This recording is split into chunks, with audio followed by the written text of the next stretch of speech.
Okay, oceanography meteorology. We're finally now moving over towards the weather in meteorology.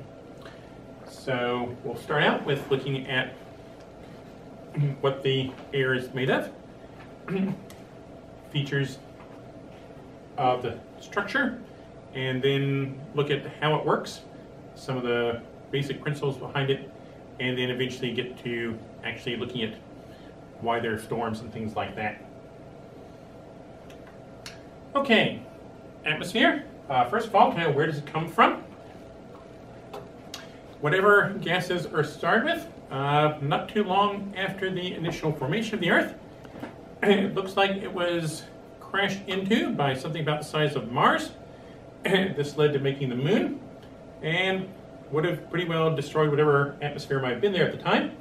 So subsequent atmosphere would have come largely from gases released by volcanoes, from stuff that was inside the Earth, and from comets, asteroids, things like that crashing in, bringing gases as well. And of course, there's been biological impact changes affecting the atmosphere too. Now, of course, ultimate cause, that's not something science gets at very well, but what we're looking at is the processes involved in creation. Having an atmosphere, there are a number of important aspects. The atmosphere absorbs and thus blocks to us a lot of the radiation coming from space. In this diagram, the shaded brown is the stuff that does not come through the air. The areas in more blue here are ones that do come through the air to greater or lesser extents here. So right here, here's the visible light. Now obviously we can see, so visible light does come through our air. We have some on down here on into the infrared, but a number of infrared frequencies that are blocked, and then a number of radio waves that can get through our air as well. In this higher energy, UV on beyond is largely blocked by atmosphere. Okay, why is this important? Well, it's nice to not get fried. UV, of course, can give us sunburns, skin cancer, things like that. Protection from UV and X-rays, gamma rays would be even worse, getting those hitting us. We have pretty good protection, which is nice if you don't stay underwater or under surfaces the whole time. If you're ever outside, being protected from these rays is a good thing.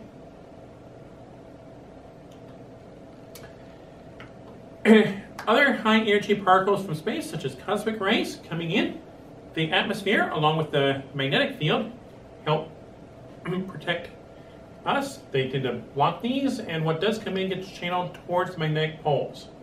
So this helps create the auroras, fun to look at, as well as help protect us from getting zapped by the cosmic rays and things of that sort. Meteors coming in from space. If you see a shooting star, you're seeing a typically about sand-sized bit of stuff coming from space and running into the atmosphere, friction slowing it down and vaporizing much of it. If it weren't for the atmosphere, yeah, just sand size, but it's coming in at rather faster than a bullet, it could be rather harmful whacking into you like that. As is, stuff has to be a decent sized chunk before it makes it all the way down to the ground, and unless it's really big, it's going to be slowed down coming into the ground, not hitting quite as hard as it would otherwise. So atmosphere provides additional protection there. Provides insulation. Out in space, things get very cold. Having the insulation trapping some heat, much nicer place to live. With no atmosphere, Earth's average temperature would be well below freezing, about minus 20 Celsius. Now, that's average. Sunny side would be hotter.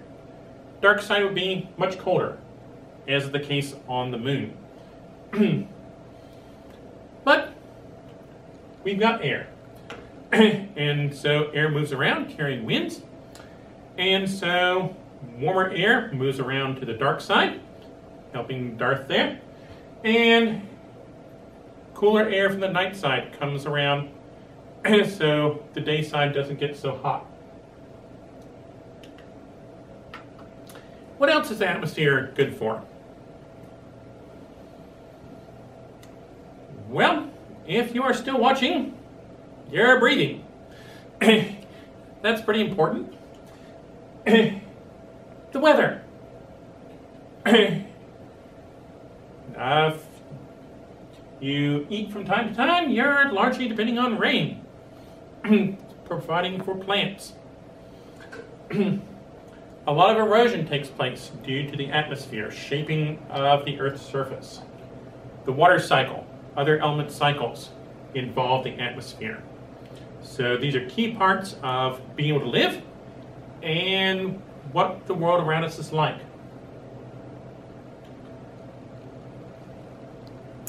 How much of it is there? Well, view from space, you can certainly see clouds in the picture, but around the edge looks very thin compared to the size of the Earth as a whole. Even just looking out an airplane window, it's definitely getting more concentrated here and less up there. How thick is it?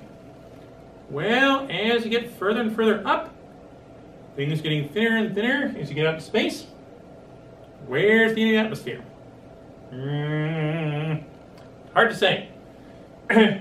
So that's a challenge. You have to just decide where you're drawing the line. Now, there are some reasons why you could argue for a particular one, but it is somewhat arbitrary. Also, gas moves around. Sun's a little warmer, gas gets more energy, expands. Our atmosphere is bigger. A little cooler, compacts down a bit. So you've got variation. It's not a constant level either. I did a little bit of looking around, and I found numbers ranging from 64 to 9,000 kilometers, which is an awful big range of variation. Around 1,000 is probably what most folks would give as the level where you go from atmosphere to completely being in outer space. However, out of all the air, over 3/4 of it is just down in the bottom 11 kilometers. The vast majority of the substance of air is very close to Earth. As you get higher up, it gets thinner very rapidly. And then you have a long distance of very thin, but, well, it's more than outer space before you finally get to the edge. 16 kilometers up, or 10 miles, air is only 10% of the concentration that we have down here.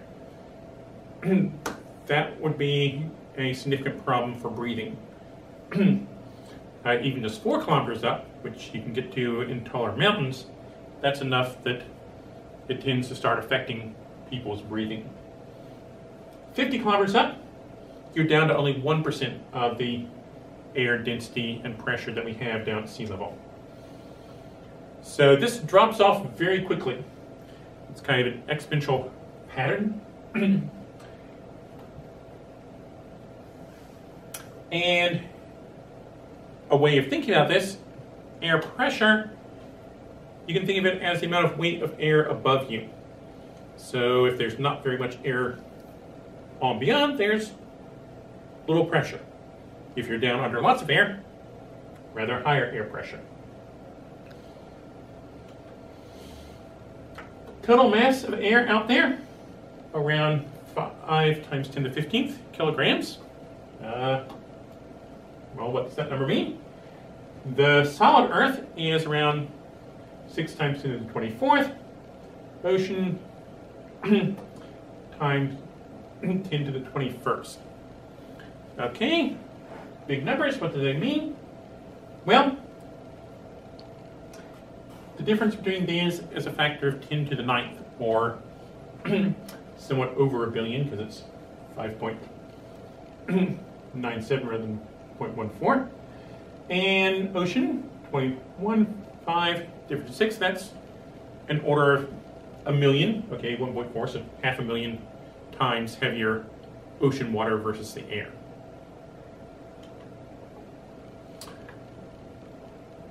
What's it made of? Well, it has changed over time. Starting out on the early Earth, there would have been lots of carbon dioxide, water vapor, nitrogen, maybe some chlorine, methane, ammonia, things like that. Okay. Anything you can think of that's in the air that's not on this list? Well, we do have some gases, such as hydrogen, helium, radon, and argon, that are generated over time by radioactive decay. So we have, argon's about 1% of the air today. It's built up over time due to decay of radioactive potassium in that case. On the other hand, hydrogen and helium are light enough that they can get to the top of the atmosphere, and not too unusual for atoms of that to then escape on into space. So we're losing some of those as well as getting more as other things decay. But something else important that's not on that list: oxygen. Oxygen has been produced in our atmosphere by the action of living things.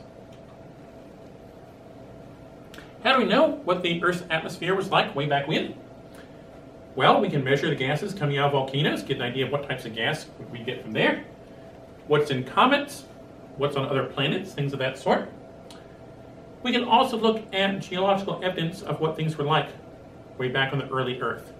What sorts of chemical reactions took place between, say, minerals at the surface and air and things like that. And one thing that's conspicuously not present is minerals that we produced due to reaction with oxygen. Like if you get iron plus oxygen, you get rust. We don't see the rust in these early rocks.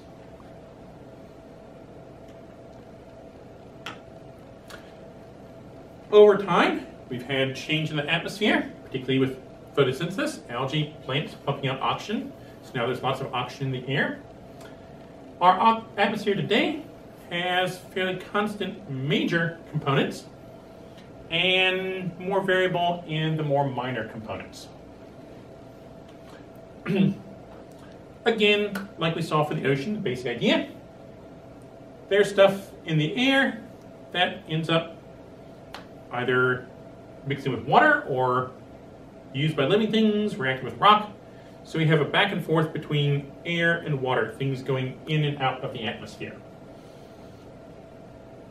And so if the composition of the atmosphere is staying relatively constant, that means the amount going in, going out, it's in a balance. Volcanic eruptions, living things, different stuff is adding stuff to the air, taking stuff out of the air, back and forth.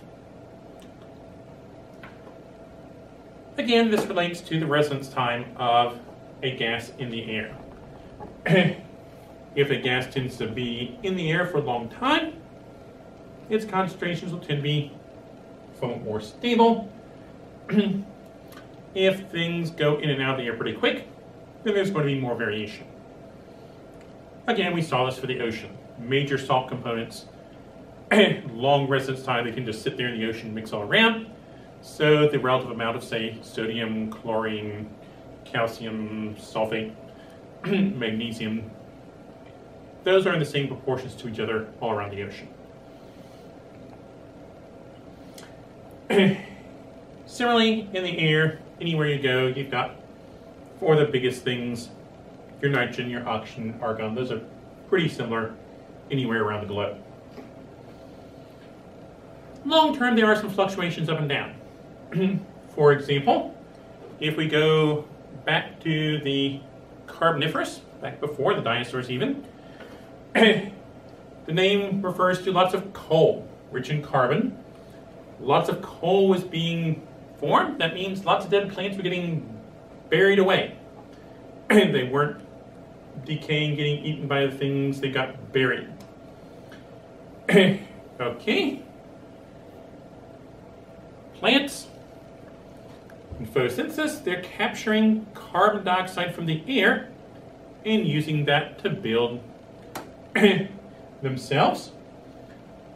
So, lots of carbon dioxide used to be in the air is now buried in coal in the Carboniferous.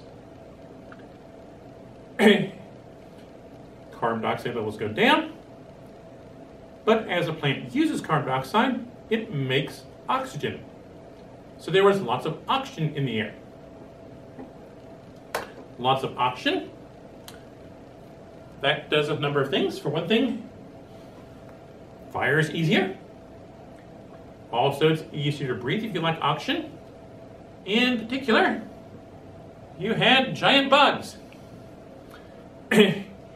If you are thinking about becoming a mad scientist and taking over the world with an army of 10-foot tall praying mantises, it won't work. They can't breathe. You'll have to come up with another career.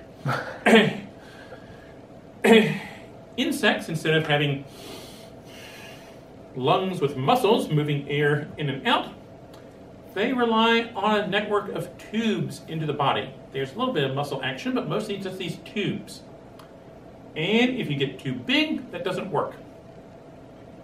If there's more oxygen, you can get bigger with that system and still have it work. And so we had things like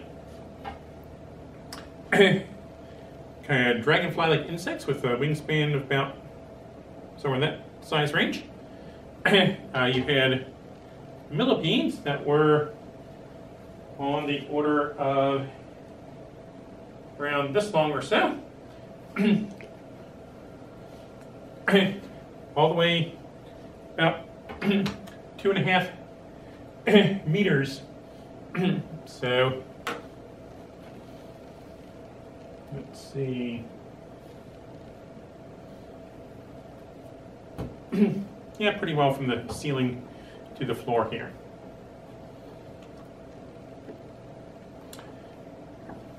As we've noted with the ocean, carbon dioxide is going in and out, dissolves in water. That can be used to make minerals, whether it's living things like the seashell or just chemicals without living things. So we have back and forth between rock and carbon dioxide gas, dissolved carbon dioxide. Plate tectonics, erosion, volcanoes can break down that rock and release the carbon dioxide again. So you've got cycles back and forth, air, water, rock of the carbon. Okay, probably good pause.